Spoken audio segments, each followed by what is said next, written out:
evening, ladies and gentlemen, everybody out there listening. It is time for the newest episode of Wednesday Night Undressed. Jeremy and Kath are out this evening, so it is I, Louis Orlando, who will be your intrepid host and asker of questions. Tonight, our panel consists of Fernando. Hello. Brennan. Hiya. And Mr. Ivanov will be joining us here shortly. So, very first question, as we come to you from Conroy's Pub here in Lawrence, Kansas, is the most important one. What is everybody drinking tonight? Well, some, what it was, a small batch of classic light lager called Miller Lite. Righteous. You have to have the what day was it? Yeah. What's the vintage? What day vintage is it? Yeah. I don't know. It seems like the water was like triple purified. Like it tastes amazing. It's got to be. How about you, Brennan? What are you drinking? Diet Pepsi. I am actually only drinking water because we are expecting the Mother of All Storms Part 2 tonight, and I don't want to have alcohol in my system while I'm driving home. If it ends up being like that, like it was yesterday here, that's going to suck for work tomorrow. Told you. And Mr. Ivanov is joining us just in time. There we are. All right. Well, I guess I'm just going to get started with the questions. First question is one that deals with technology. And I'm pointing this question directly at you, Brennan, because you are young enough that you may not have had to deal with cassette tapes. I know you have because you have a tape deck in your car. But before you got to the tape deck in your car, had you ever made a playlist? Yeah, I've made both playlists and mixtapes. So you have made mixtapes and playlists? Yes. All right, so then my question is, are they the same thing? No way. What's the difference? Well, here's the deal. Because a playlist, I think, can be a very variable definition. It's what you like. It's just, it can be anything, like something you feel like listening to at this point. And it can change, it can mold. A mixtape is something you spend a lot of time making because you can't remake it. You go through, you set exactly what you want, line up the times perfectly. If you want stuff to fade out and fade into something else, that is your set because that is perfect. That is the way you want it. That is like your mixing masterpiece. A playlist is too variable to be considered the same thing, I think. I'm assuming you agree with that, Fernando? Gosh, like I'm astonished with this young man, like talking. The mixtape is and on top of that, remember back in the day, you gotta then buy the tape. So it'd be a 45, a 60, or a 90. Yeah. If you be even the brand, if Bass for TDK or whatever, sometimes there was shitty tapes and. Yeah. Like, Holy shit, I didn't even think about the shitty tape. There was a shitty tapes, dude, and could destroy your player or your. What's funny is I buy good tapes because you can't buy like the really good tapes anymore. You have to buy them on eBay, still sealed. So if I want really good tapes, like if I want good Type 4 tapes, I have to spend $10 a piece to get them. Great. It's not crazy. Like I remember when I paid probably $20 for one a CD, recordable CD-ROM that I got very excited. I could, without having any distortion, do my first pirate CD. Yeah. But so, Mr. Ivanov, you had a slightly different background than we all did. Yeah. Were mixtapes a thing for you? Yeah, huge. Well, first of all, the big breakthrough for me was when the double deck cassette players finally came onto the market. So before that, we actually had to make tapes from the record player, right? And it was very complicated. You had to push the buttons at the right time, and it was really complicated. Then the double deck cassette players were huge, and not many people had those. Please try to describe this procedure for Brendan, because he's never experienced this. I guarantee you I have, and I guarantee you I've done weirder stuff. Okay. Oh, you're an exception. Yeah. But this was a huge thing, and like Fernando said, we had different types of cassettes. Of course, there was TDK, was huge Yeah. in Europe, and BASF. Yeah, that's why I say BASF. That's how we call in Brazil, but BASF, the German. It's the biggest chemical company in the world, actually, BASF. They're based in Leverkusen in Germany. But then we had Chrome cassettes. Remember Chrome cassettes? Those were better, but you had to have a Chrome setting on your deck in order to record on these. This was something that I loved doing so much, making tapes for my friends that I would put, and like Brennan said, making the perfect mixtape was something that required a lot of compassion and attachment, emotional attachment to each song. And I would spend time thinking of which songs go where. And because it was more permanent effort, it was a more permanent product, it probably meant a little more, because it's so easy now to make a playlist, and it's so fleeting. You can, And if I can add on top of that, the other day, so I was thinking about some playlists, I like covers of very alternative bands, some famous songs or famous covers, whatever. But so I start the software by itself, it took my brain off and it started suggesting crap. It's almost I wish to have a button there say, I don't want to know anything else. Let me think here. You know what I mean? You want to stop the suggest and feature. There was great suggestions. I'm not blaming, but it cut that link with all the efforts you put to make a mixtape. Yeah, because there's your personal experiences, memories, attachments, emotions come to play when you create a mixtape or a playlist. Then later on, the CDs, the recordable CDs came in, and that was a big thing for me.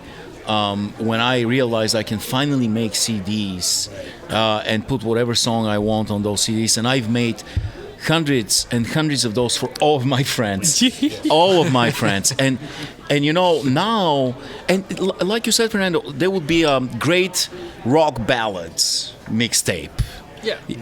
So Scorpions would come, they had incredible ballads, and Dust in the Wind was on almost every one of those compilations. But then later on, obviously, the playlist option, and now that we have everything stored in the cloud, I actually have on my desktop a giant folder of songs that I have taken out of iTunes. And I keep them in a folder, like favorite songs. Right. And sometimes I'll just send them to a friend. I would just reach into that folder and bam, bam, bam, bam, bam, bam, send it to a friend. And the sweetest thing is getting feedback. Yeah. It's wonderful knowing that actually those songs have succeeded and pulled the right string. Right. Yeah. That person. I love that feeling. I love music, though. You know me, and I've shared with Lewis pretty much all of the songs that I have, and there's thousands and thousands of them, and he has done the same. And I've discovered a lot of fantastic bands and hip hop that I usually wouldn't listen to, like old school hip hop. I discovered because of him, and he's probably discovered some exotic, bizarre bands because of me, like Gogo Bordello. That's it. But so the interesting thing, though, is that the stuff that you send to me, especially if you send it in a CD. That is the preferred method of listening to it. It is not, or more accurately, those songs I don't want to hear in a different context, because this is if you go and look at my recorded music on my computer, I just have a section that's just called Albums by Ivo, and it might be songs that I have in other places. Oh yeah, without question. And it might be I have these 10 songs, here and here and here, but I want to have this organization because it was important enough to you to put it together that way. Yeah. And so it's important to me to listen to it and understand the sequence. Yeah. And I thought about it a lot. Exactly. Yeah. There was one time, and I still have a lot of the CDs that I was going through over my old CDs the other day, and I noticed a lot of the CDs from Lewis. But I remember I watched a movie with Jamie in the year 2000 called Gun Shy. It featured Liam Neeson and Sandra Bullock. It was kind of a independent thriller. It was fun. It's a fun movie. Yeah. And within that movie, we've heard 2 songs that blew us away. That was part of the movie. One was called Blue Skies for Everyone, and the other was Round and Around. Then I was smitten by those 2 songs, and I started researching, and I found out the author is Bob Schneider.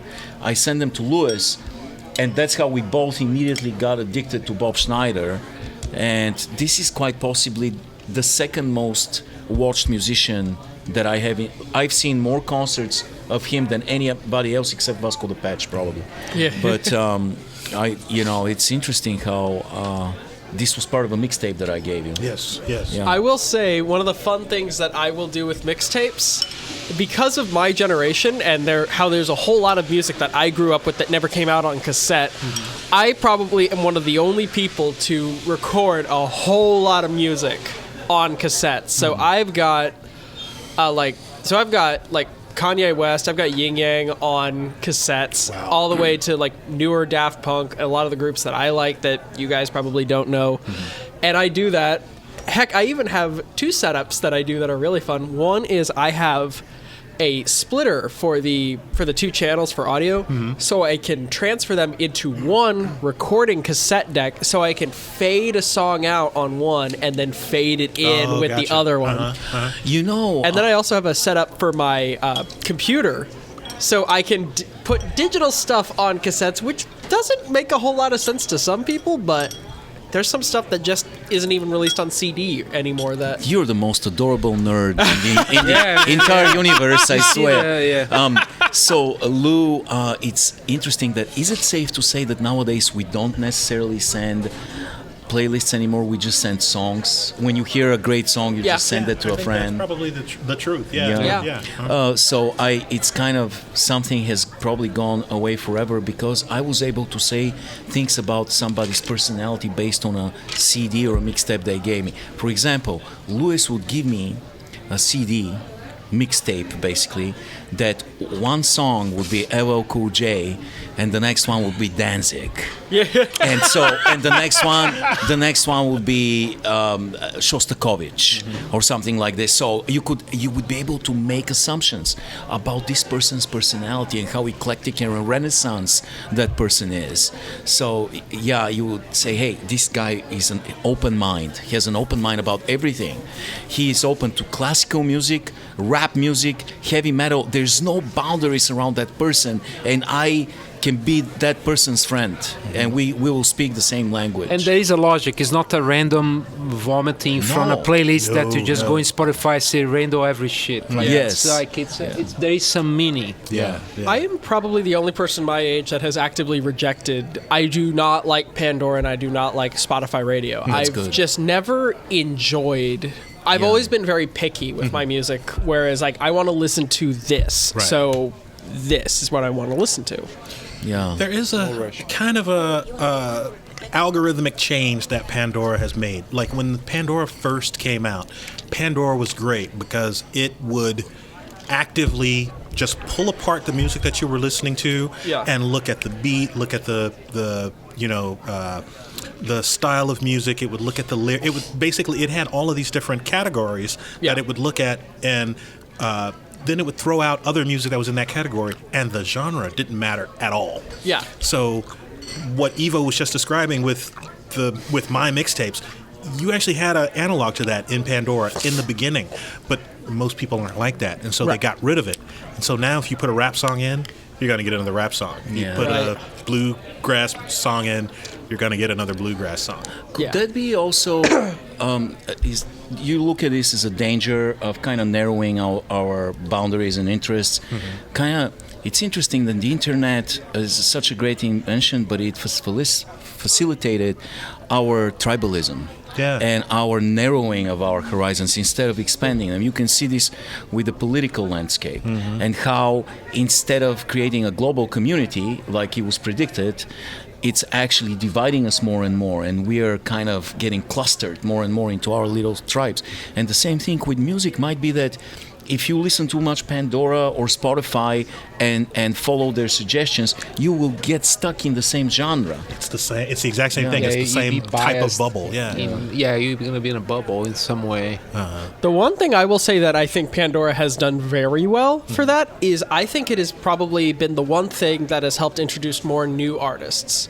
Because now you do not have to be tied to a label and you do not have to be a slave to we're paying the radio to put us on. Yeah. Absolutely. I've discovered a lot of artists because of those platforms, and that includes YouTube as well. Yes. YouTube has really become my go-to entertainment source. Yeah. Not just for music, just like For everything. Yeah, literally. I don't watch TV almost anymore. It's just I'll click on, hey, this looks like an interesting science video. Let's see what's going on here. Because the beautiful thing with it is that it can be such weird stuff that would never get airtime on TV. Yeah. Like, there's a whole channel I love on YouTube that is just a guy taking apart.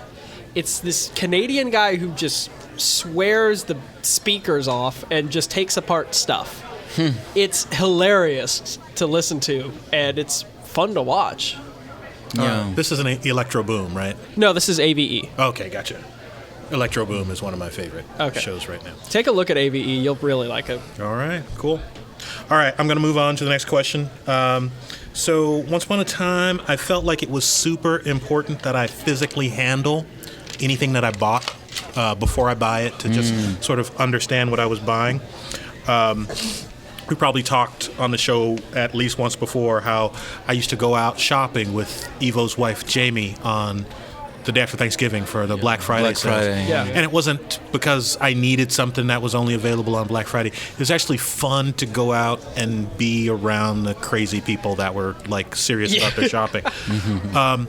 But that's kind of all gone now. Like I've kind of reached the point where right now, if I want something, I go to Amazon first. And if I don't absolutely have to have it that day, then I'm going to buy it on Amazon. And I got the Prime membership, so I know it's never more than 2 days away. And it's now at the point where I'm buying like the little things, like my toothpaste and toothbrushes and, hair gel and stuff like that, all through Amazon on their subscription service. So I'm really at this point only going to the stores for immediate need and window shopping. Have you guys gotten there yet? First of all, are you guys shoppers at all? Yes. A little bit. Kind of. Yeah.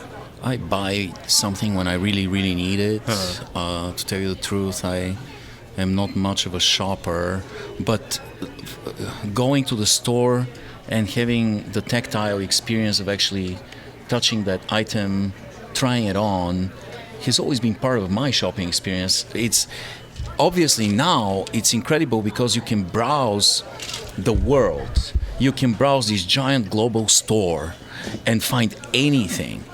So, for example, I buy running shoes very rarely, but I'm very picky. I'm very picky about those running shoes. They have to be the right. They have to have the right colors. They have to be, specifically. They have to be light and all that stuff. And lately, I discovered that I used to spend hours going from store to store trying to find the right shoes. I don't do that anymore. I go on Amazon or eBay or whatever. I know my size, and I just look for the right shoe online, and I buy it most likely somewhere from China usually. And it's cheaper, and usually there's no tax. Of course, there's shipping and handling, but I definitely buy shoes now that way. I find I've always liked ridiculous T-shirts, ridiculous, crazy T-shirts. I can't wear. They have to be, first of all, they have to be dark color. And if there's a print, it's gonna be insane. So we're gonna have to put a picture of this shirt you have on right now. Yeah, please do that. So I have the wolf Rastafarian wolf smoking a joint.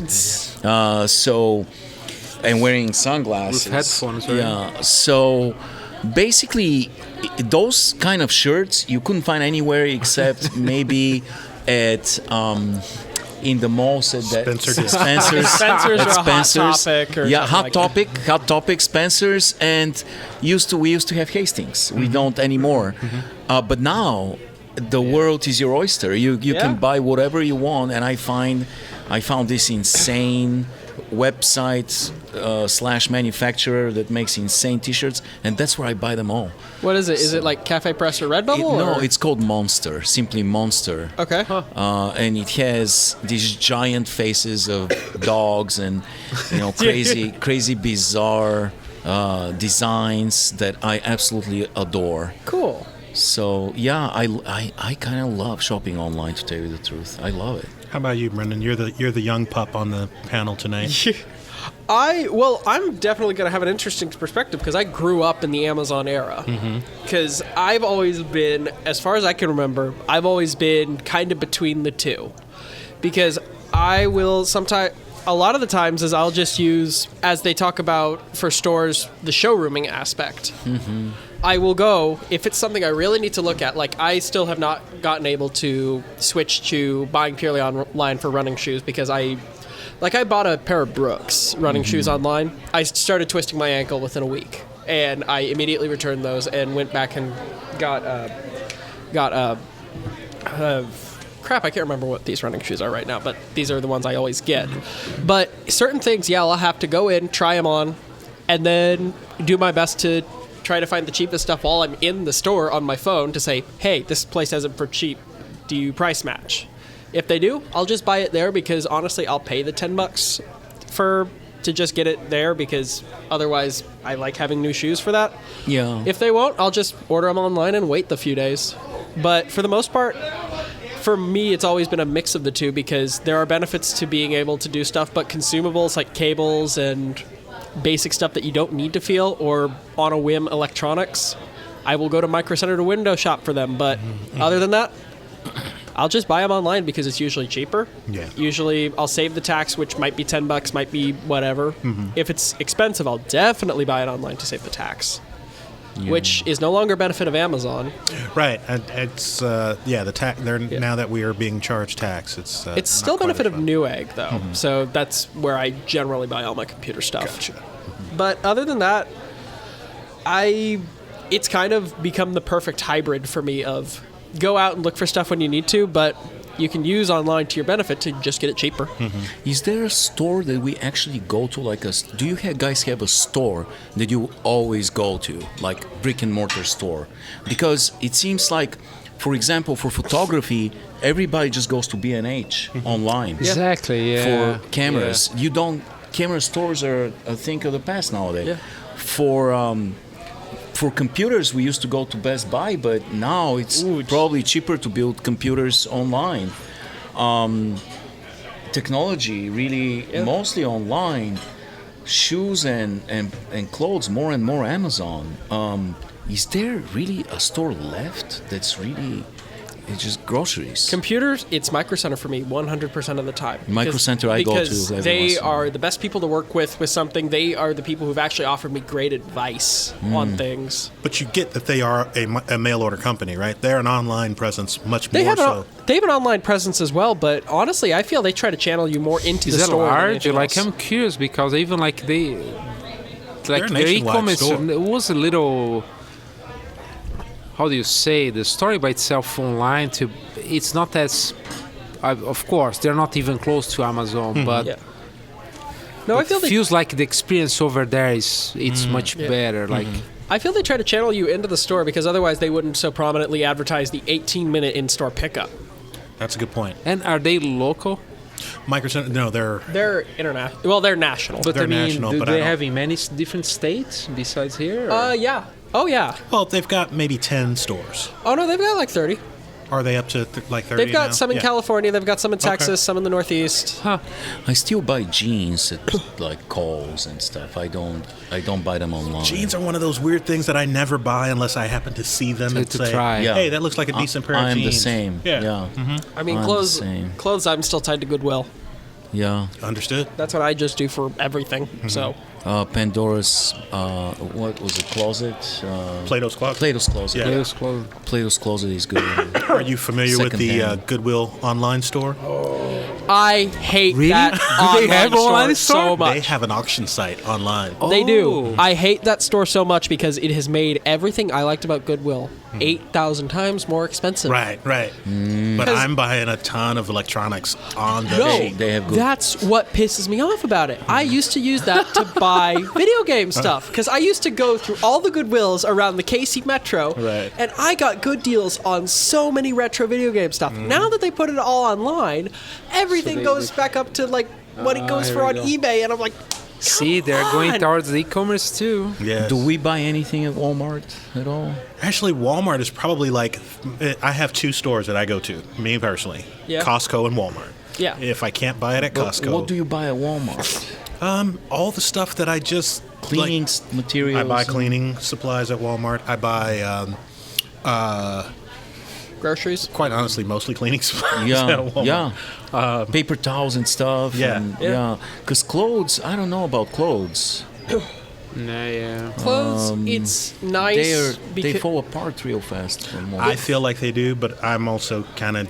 I will admit to my bias right now that I feel like their clothes fall apart, but I have no like objective measure to say that. Yeah. Okay. I, Good topic. For me, it's just I still go there for groceries and whatnot because it's usually, if I don't go to somewhere like Aldi, it's usually the cheapest for everything I can come across. It's Walmart still has the thing of like if you need a few things that would require, if you need a few things now that, and you just want to go to one place, that's still its benefit. But I mean, Walmart don't like Amazon. They're like the monster online. Like they're giant. Oh yeah. But they're And failing. Walmart, it's going like they're putting full power on their online sales too. Oh And, yeah. dude. Like lately, it just blow my mind. How much can you buy? So for example, I figure out that if you buy some supplies, so for example, instead of buying 12 toilet paper, you buy like a pack of 90 or hundreds or whatever. Yeah. So you play around, but on top of that, even though that I have like a competition between, let's say, Walmart and Amazon, if I go to Google Store, they offer me a discount on top of that that's coming from one of the giants. Yeah. So I basically put a coupon on top of a coupon for some things, but like we were playing, but that the retail store gonna die early soon. Like stores are closing one after another, after another, after another. Yeah. So I don't know if what the retail stores and truckers, I think that's gonna be a thing from the past very shortly. The other thing is, like, if you have a browser extension, like if you have a Southwest credit card like I do, they have browser extensions that you can use to then, if you shop with certain companies. The honey? No, like Southwest has a browser extension for its credit card where you get bonus Southwest points if you buy from certain online stores. So, like, where it will normally be you get a point $1 by buying from certain places, you can get 3, 4, 5 times points just by buying up from the online store. It's crazy. It's like it's piling of coupons now electronic way too. Like there is some that have like a chain of all those retail stores and those online stores too. All right, I got another commerce-related question for you guys. So I have this closet in my office that I store all of my old and forbidden technologies. It's actually where I stored the porn so that the wife wouldn't find it. But it's turned into just like my technology graveyard, my technology catacombs. And so I'm going through it the other day, and I happened to come across a 5 1/4-inch floppy drive. Actually, can I buy that I from was you? just thinking about that. Can I buy? No, because I'm wanting one. No, Dude, he I can pay have an big external money. 3.5-inch drive. I have an AT style keyboard. You even know what that is? Yes. Okay, good man. Yeah. I found my old Motorola Razr phone and an iOmega Jazz drive. I want to buy that one too. Now, that's just the technology that's in that drawer. Just as throwing some other things out, I have a pair of socks that are older than my current relationship, and I have a sweater in my... That's older than Brennan. Yes. Yeah. It's literally from like 19... what year were you born in? 96. The sweater's from 88. So... I like most of the things that I just mentioned, I will never ever use again. Like any point of utility of these things is long past. But I don't throw them away. And as I just said, I am not selling you my 5 1/4-inch drive. Come on, they're like they're expensive. I know, that's why I'm hanging on to it. So, what about you guys? Is there anything that, like, when I toss the question out, what do you keep much longer than you need to? Is there anything that just immediately pops into your head? I had back in the early 90s, for 4 months, I had this horrible girlfriend, Ashley. That was 4 months too long that I held on. To her. Should have gotten rid of her much. She's completely insane. My God. But no, seriously.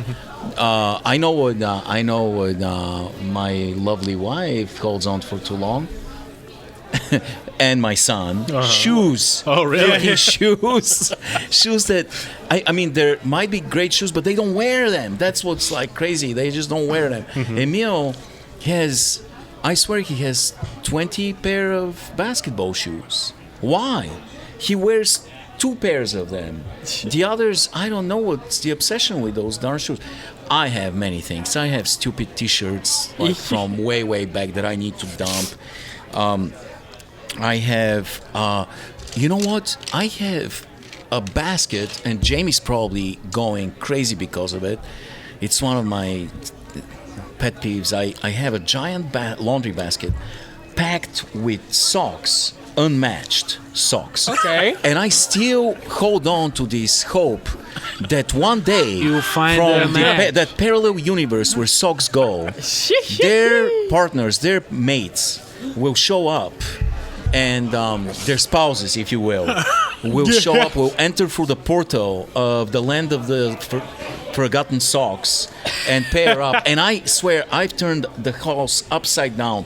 Where do they go? I've asked this question before. Where in the world do they go? And I'm holding on to those. I know I should get rid of them, but I know something else. The second I get rid of them, You're gonna find them. those spouses will show up. Yep. Big time. So yeah, those things. What else? I hold on a little too long to my toothbrushes. You know, there's like the toothbrush is something that should be changed like every 2 months, right? That's part of here, 2 or 3 months. Yeah, I mean they're a festering. The toothbrush is the perfect festering hive of bacteria. You know, by the way, great name for a rug, festering hive of bacteria. And now on stage, On stage 17. FHB, festering hive of bacteria. Yeah. No. What else? Many things. Technology. Like I still have my scroll wheel iPod that we took to Bulgaria, and everybody was looking at it like it was a UFO. It was basically a little hard drive with a scroll wheel. Yep. But I still have that. That might actually be worth something. Guys, I have VHS tapes. I have VHS tapes. A lot of VHS tapes. I don't know why. I have DVDs. I have a lot of DVDs. I have a DVD player, but have we used it, honey, in the last 5 years? No. What else do I have? Cassette tapes. You know, we had a massive garage sale because I felt like, and Jamie felt like we need to get rid of shit. And so we had a massive garage sale this spring. And some guy came and bought 500 cassettes. He was so happy. How much? It was like, oh my, you couldn't believe, right, honey? Remember? Talked to us for 2 hours. He was elated. He was like, "Oh my God, what is this Bulgarian folk music?" I'm like, "Yeah." He goes, "Wow, I gotta have this." And he talked to us for 2 hours. Took all of them. It was amazing. How much did you make on that? We didn't ask for almost for nothing. I was just happy that 2 hours. I was just happy to transfer this smile, to put a smile on somebody's face through this simple transaction, made somebody happy, and he was happy. Went home, carried one case, came back, took another. I recently found some more. You should have offered to Brennan. He would have paid more. He told us that he has equipment at home, and he transfers those old tapes. He immediately transfers them to newer cassette tapes. Yeah. Because he says that they deteriorate. Yeah. Oh, yeah. Beautiful. That is completely. That's an insane person, but I love him. Yeah. That brings a tear to my eye. All right, Brennan, you're again the pup. So, do you have anything that has had a chance to outlive its usefulness? First off, Tell me where that person is. I'm going to break into his house and steal all his cassette tapes. Really? I found some more recently. I'll give them to you. I love them. You're amazing. So here's my big question for this. Does it count if you buy the stuff after its utility has already been seen through? If you are still using it, then it's still being used. Because I have, oh my God, cassette tapes, 8 tracks, laser discs. We have a hoarder. Do you know anything about the CED video system? Yes. I have CED Holy movies. crap. I was impressed with the Laserdisc. I have a VHD player. Do you know what that is? This is essentially the CED that didn't suck. It made it where it worked and was cool. Wow. I have so much stuff that shouldn't be in someone who is not even a year past being able to drink. So do you actually use this stuff? Sometimes. Okay, so that's the important question. This is the problem. I don't know because I will use it like once a year. Gotcha. And I like the stuff and I like having it around. But it's like it has definitely outlived its usefulness outside of I use it because it's fun. Right. So yeah, like my whatchamacallit, my floppy drive. Yes. I have literally not used that floppy drive in 20 years. I would use that like once every year because I feel like playing an original Apple II version of Oregon Trail. Right. Yeah. But yeah, outside of that, it would just be for comic sake. Yeah. So are we ever going to get rid of this crap though? I guess that's ultimately the question. I might have to with how I'm moving, but I've always taken mine with me. I'll see if I'm able to because the places we're looking at are about the size of these tables. All right, I'm going to move on to what is ostensibly our last topic. Okay. I want to talk about boxing and MMA. Ivo, you're the sports guy, so correct me when I get this incredibly wrong, like I probably will. But boxing is just over 150 years old. Professional boxing at very least. It started in pugilism. Pugilism. Queensberry England. rules started in 1867. In England, right? Yeah. And basically, it morphed until it got here. America was finally considered to be the epicenter of boxing by the 1920s. So, England established boxing leagues, we perfected it. Yeah. So there, Taylor. And they say that boxing is now at its mature phase, where it's holding its audience and. Up until the 1990s was the combat sport of choice. Yeah. However, 1993, Rorion Gracie decided to put on the very first UFC tournament. The Gracie clan. They basically put it on to market Brazilian Jiu-Jitsu. Yeah. And it has now grown to numbers where it's actually, in some years, outperforming boxing pay-per-views. The number of people that are watching MMA fights right now is greater than the number of people that tune in to watch boxing matches. So do you guys have you given any consideration, and if you have, do you think boxing will ever regain its primacy status over MMA fights? It's a very, very good question that actually is very timely as well because, like you said, the pay-per-view numbers are becoming more and more skewed towards MMA. Yeah.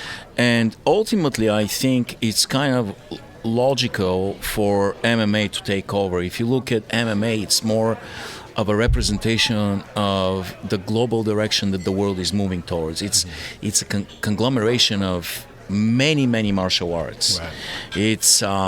It represents many cultures, many styles.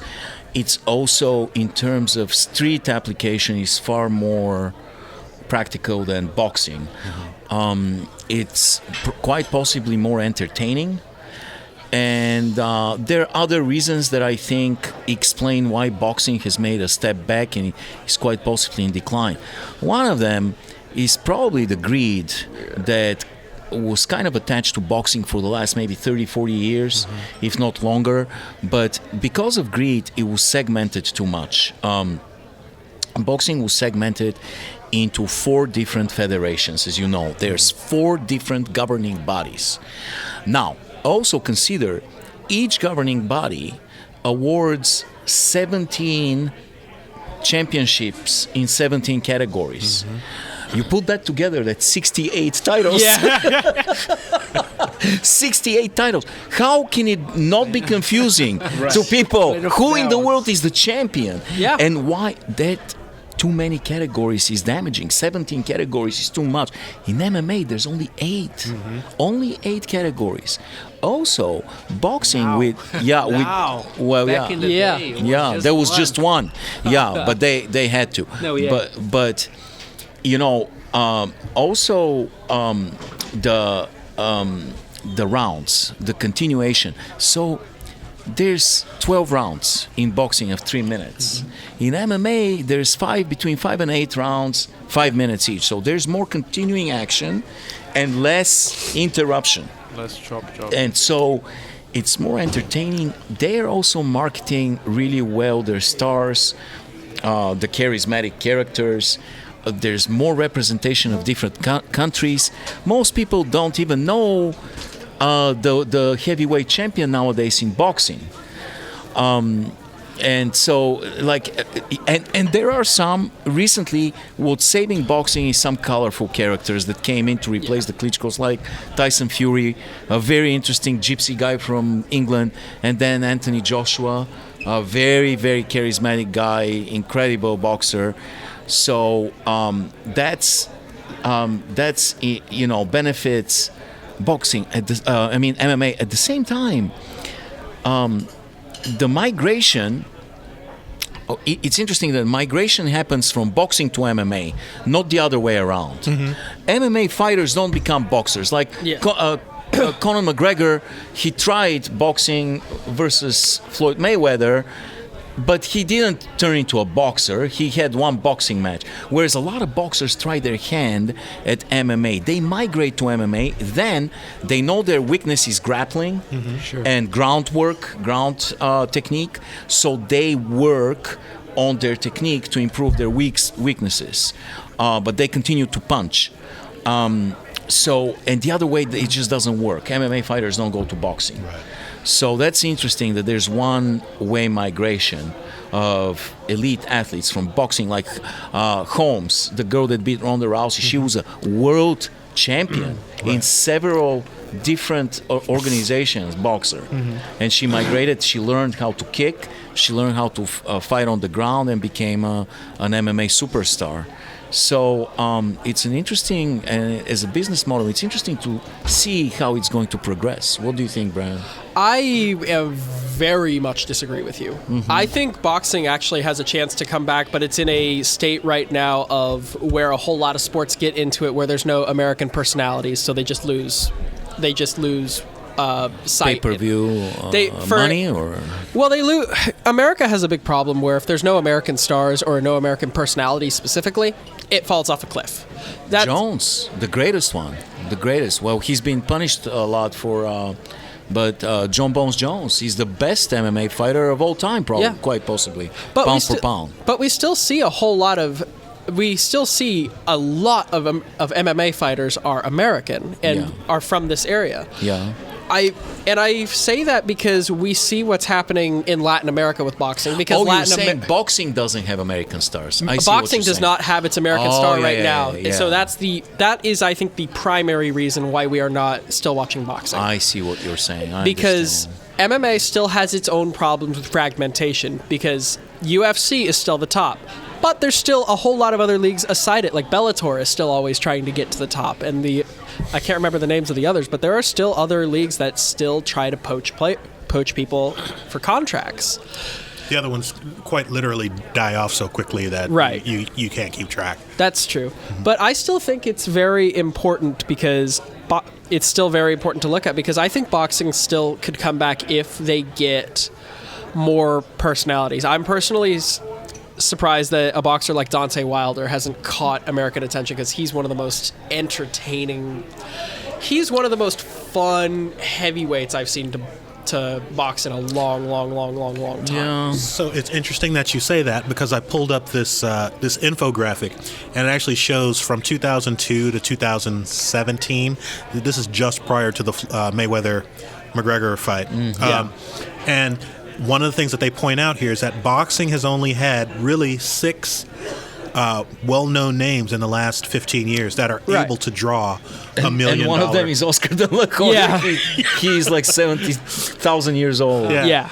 Whereas in the same time, the UFC has had 9 people that have been able to generate million-view pay-per-views. This is all about pay-per-views. Manny Pacquiao is, of these 6, he might be the youngest person. Yeah. Right. He's 38. Miguel Cotto. And on top of that, like UFC, I think is still even growing. Like now the outcome, everybody knows like the name of the the women's doing. UFC. Women are definitely far more popular in MMA amazing than in boxing. fights. Yeah. Like I don't disagree there. Yeah, I don't know, Brian. How about you saying there's not enough American stars? But isn't it the problem at the very beginning?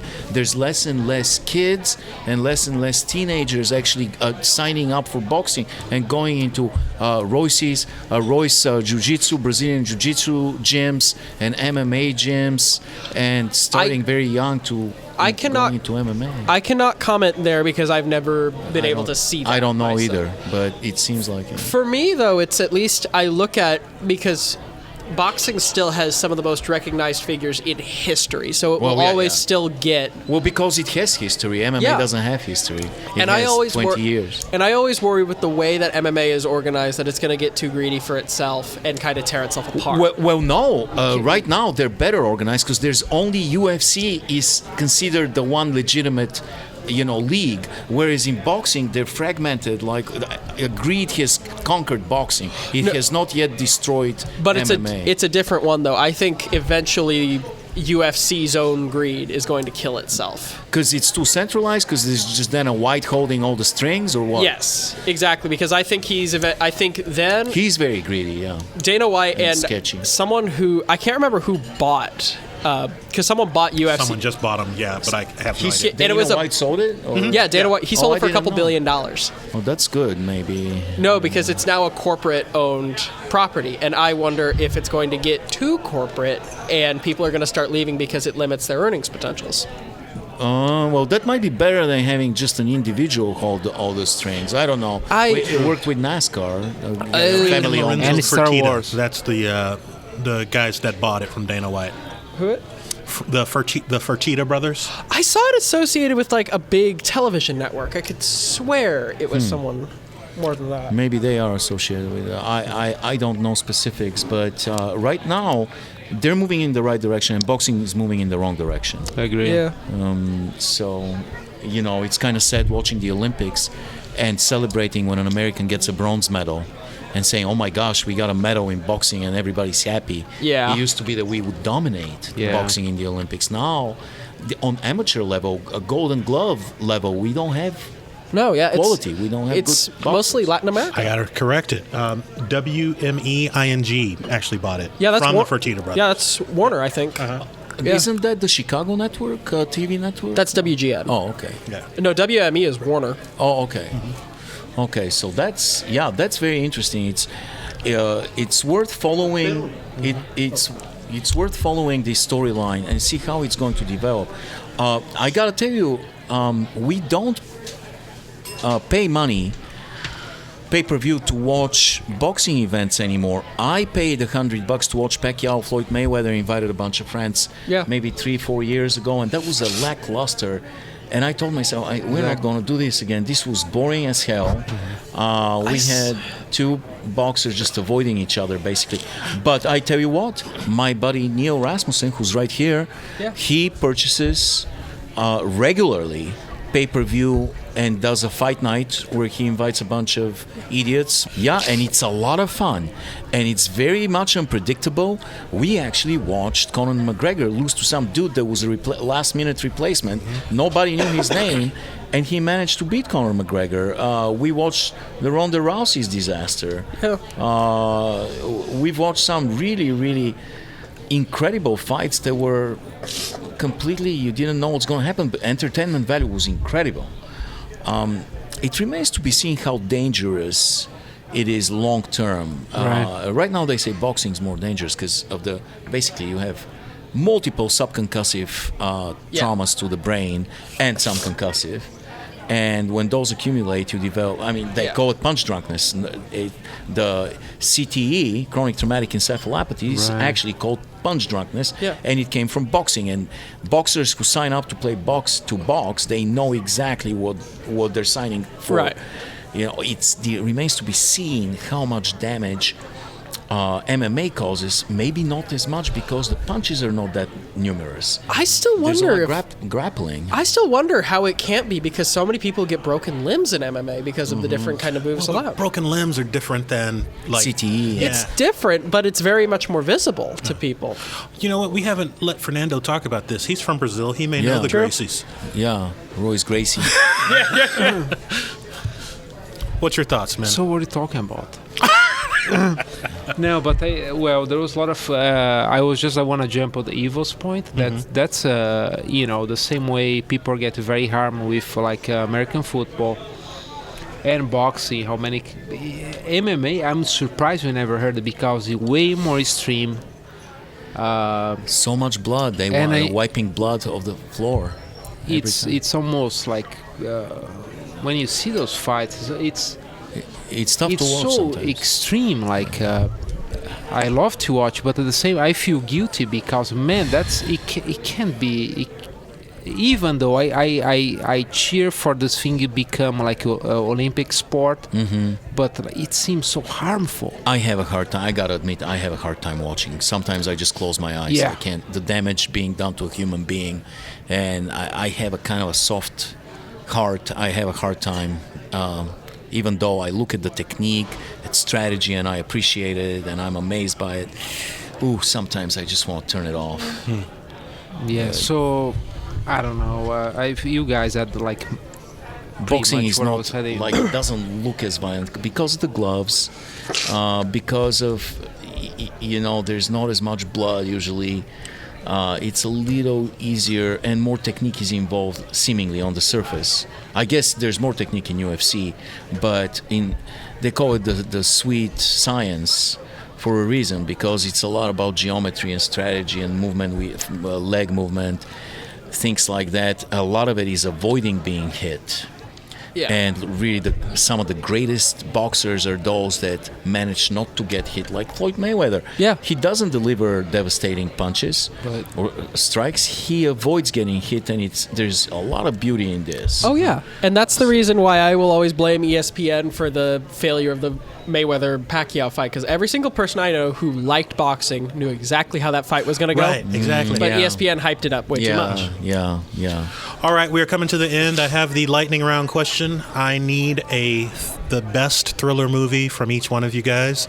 We're going to start. I think Brennan has had the longest amount of time to think about this, so you get to go. I didn't even tell these guys that was going to be a question. You put it in the email. No, I didn't. It's not in the email. I just added that this evening to the list of questions. Oh, okay. So you're the first one that saw it.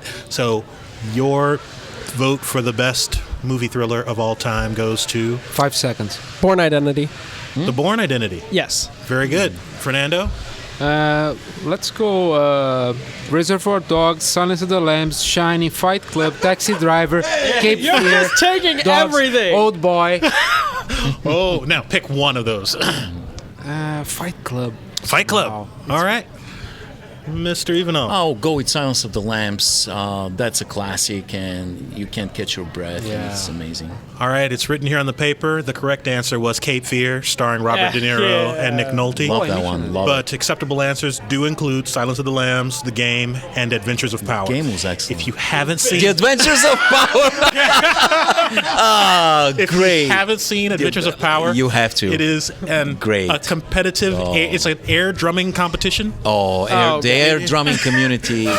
That is a legendary movie. Legendary. Fantastic. I cannot stop watching that now. Not a thriller, but my goodness. It was thrilling. It was thrilling. It was. Oh my All God, he's playing Rush with no stool. Remember that? He's gonna play Rush with no stool. That was a beautiful It movie. was a fantastic flick. Thank you all very much for listening to our panel do our normal BS. This has been Yay. Wednesday Night Undressed, and I have been Louis Orlando, your host. Thank you again to our panel, Mr. Ivo Ivanov, Mr. Brennan Conroy, Mr. Fernando Lafort. Thank you very much to our engineer, Who the hell are you? Neil Rasmussen. Where's Eric? He has where is Eric? Where is Eric? Anyway, thank you to Eric wherever he is. We will see Jeremy and Kath back next week. Finally, thanks to Tom Conroy, who graciously gives us the use of his place. We will be back next week with Jeremy and Kath. Peace. Yay!